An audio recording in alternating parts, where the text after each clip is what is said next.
Grande festa e commozione alla cattedrale di Agrigento per l'ordinazione di 5 nuovi sacerdoti. Rosario Bellavia della comunità ecclesiale di Favara, Alessandro Bruno e Stefano Principato della comunità ecclesiale di Agrigento, Calogero Cusumano di Caltabellotte e Giovanni Gattuso di Cianciana.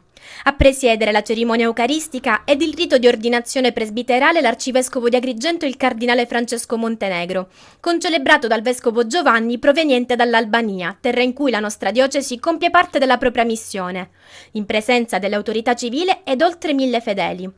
Agite come Cristo buon pastore, ha detto Don Franco, esortando i 5 novizi, ed ha così proseguito. Donatevi generosamente. Dio vi ha scelti per aiutare i fratelli a crescere e ci riuscirete se da preti guarderete attraverso gli occhiali della fede. Camminate con il mondo e siate compagni soprattutto di quanti non ricevono attenzioni. È un cammino difficile, spesso drammatico, che vale la pena fare. La Chiesa ha bisogno di uomini che non hanno paura. Parole forti che esprimono l'esigenza di una Chiesa sempre più forte e salda nell'amore.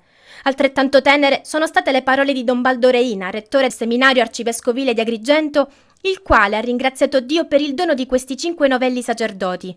Un dono eccezionale, visto il numero e il tempo di crisi di conversione. Ha ringraziato inoltre le famiglie e tutti quanti abbiano contribuito e lavorato per realizzare questa grazia. Infine, sempre Don Baldo ha fatto le sue raccomandazioni per il nuovo cammino presbiterale dei novizi da buon padre che li ha seguiti sin dal loro primo anno di seminario. Conclusa la cerimonia, non sono mancati gli applausi, saluti e manifestazioni d'affetto da parte di tutti i fedeli, gioiosi di questo evento sacramentale così importante.